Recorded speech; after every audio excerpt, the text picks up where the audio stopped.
All right, so we've taken a look here then at sampling bias, and we've looked at instrument bias, and now we want to take a look at response bias. Response bias is bias due to the mentality or the predisposition of the respondent. So, how the respondent is answering questions. The first one here is social desirability, the response based on what is sociably acceptable.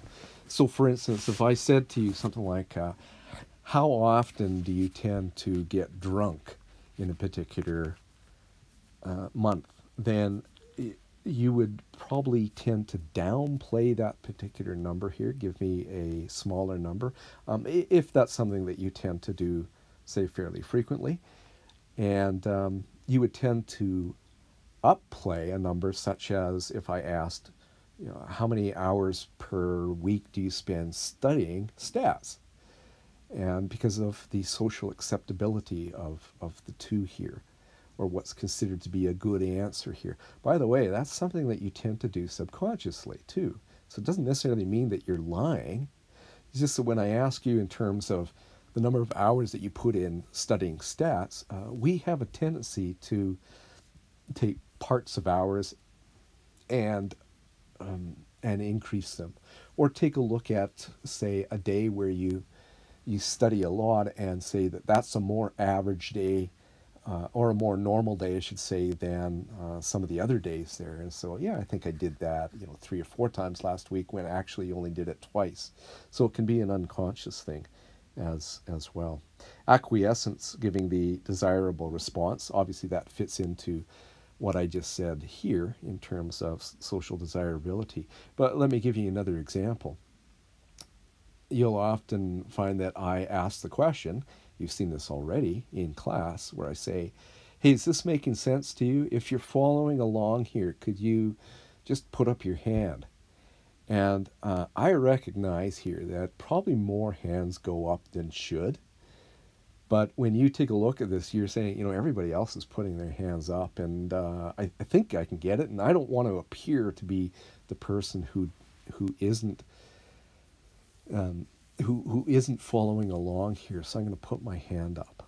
And just to assure you here that I don't look at specific names and say, oh, that particular person doesn't make sense to them, and so on like that. I'm just looking at overall numbers, so I recognize that there is a bias there. Prestige. Response enhances the image of the respondent. Well, just looking at the last example. Also, of course, if you put up your hand and say it makes sense, then that helps in terms of perhaps your perceived prestige. But going back to questionnaires, if I ask a question like something like, how many hours a month do you spend doing volunteer work? Then, of course, that is a prestige thing because it's socially desirable. It's something that it increases your prestige. How much money do you give to charity each year? There can be a prestige element involved in that. Threat response influenced by fear caused by the question. One of the challenges of HR departments is when they're doing evaluations of people. Let's say it's a 360 evaluation and you're suddenly sent a survey asking you to comment about your boss. Then that can be a problem because you have to ask yourself, do I trust the HR department in terms of the anonymity here, or will it get back to my boss that I rated them very poorly in a particular area? So that's something that any organization that does that needs to consider.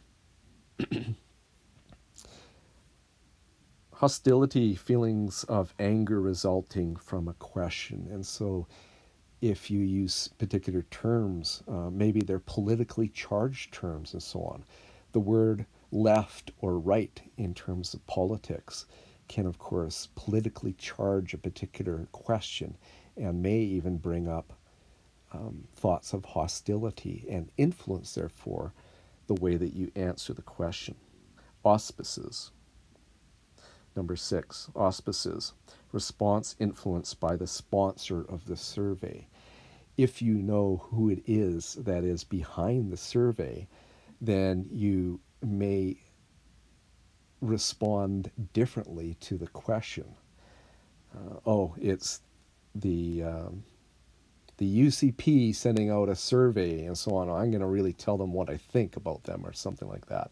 Unless you're a very strong UCP supporter, in which case you might answer the questions very favorably. One of the things is that auspices actually can work in your benefit. Is one of the things that I tell students is when you're introducing the survey, of course, you should be telling who you are, not your specific name and so on like that, unless you just use your first name. But in the introduction, you'd say, we are Business 307 students, and people tend to have a soft spot for students and the work that they have to do. And so that can actually give you a boost in terms of whether they're going to answer the survey or not. If you don't know who is behind it, then that in itself can be a problem, right? Is that there's that suspicion. Well, who's asking these questions? Who wants to know? And so you may be more reluctant in terms of giving answers. Your mental scent is response influenced by previous questions. In some surveys, you'll see that a question is asked, such as, how would you rate the crime in your neighborhood on a 5-point scale, or something very, very bad, bad, and so on, all the way up to very good, and, or very little, very much to very little, something like that, right?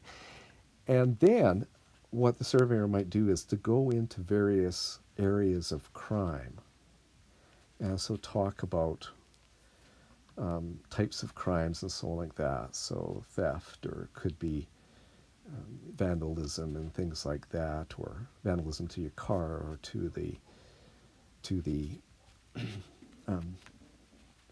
the building, the house, or something like that, to the shrubberies, or something. It could be rudeness or things like that, and or some sort of assault, verbal assault, and so on like that. And you ask a bunch of questions, and then you ask the question again in terms of crime.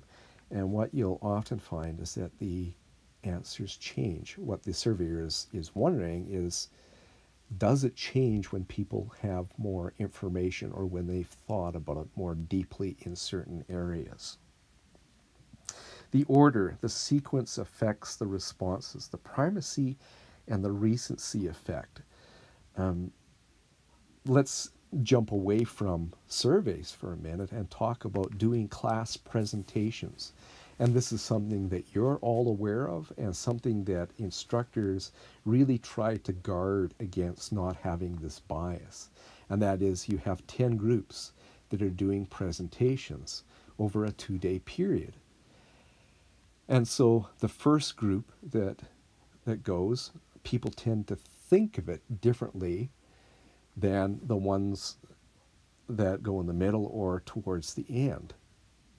And so after you've heard 5 or 6 of them, then you start to have a feeling in terms of how the present should go. You're also getting more tired, and so you may give more leniency to the group that goes first in terms of their marks. You may think that it is the best presentation because you're the freshest, it's the newest, and so that's the primacy effect.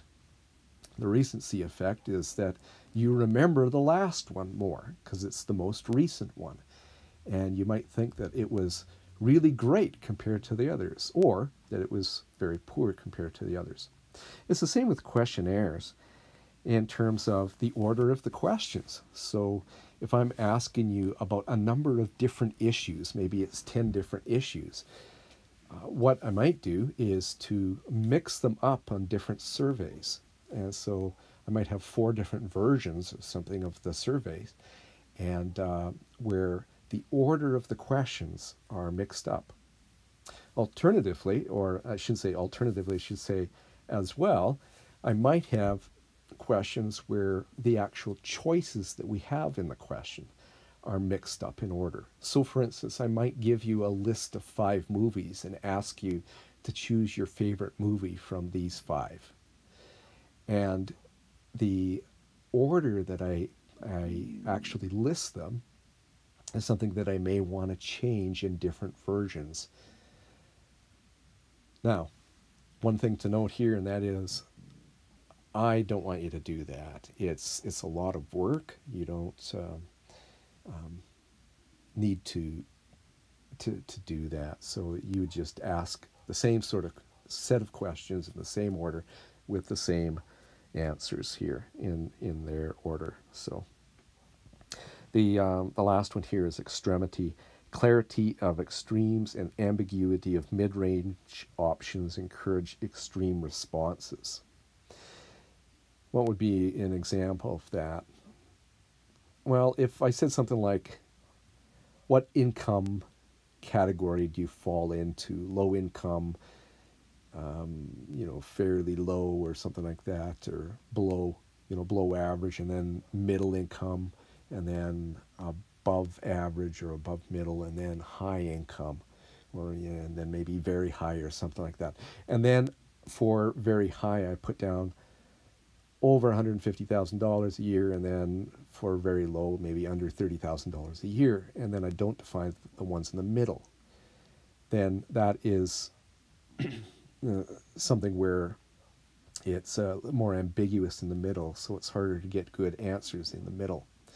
More commonly is something like a 5-point Likert scale, where I say something like, how satisfied are you with the ambiance or something, or the service rate of our servers at our restaurant.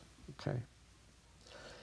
Very dissatisfied, satisfied, and then on the other, very dissatisfied, dissatisfied, then something in the middle, and then I've got satisfied and very satisfied. What do you call that thing in the middle there? Is do you say neutral? Neutral tends to sound like you're indifferent. Some people do use the word indifferent, or you might say neither satisfied nor dissatisfied, which isn't really true. It's like, what does the middle mean? And so it's more defined on the extremes than it is in the middle, especially that middle category. And that can cause problems in terms of whether you stay away from it or whether you just simply have a greater tendency to jump into the middle because you don't know exactly, what it means. It's kind of a catch-all for ones that, well, I'm not really satisfied, I'm not really dissatisfied, so I'm just going to go in the middle. So those are the different kinds of responses. Next, we'll take a look at the major steps in the research process. So let's stop here.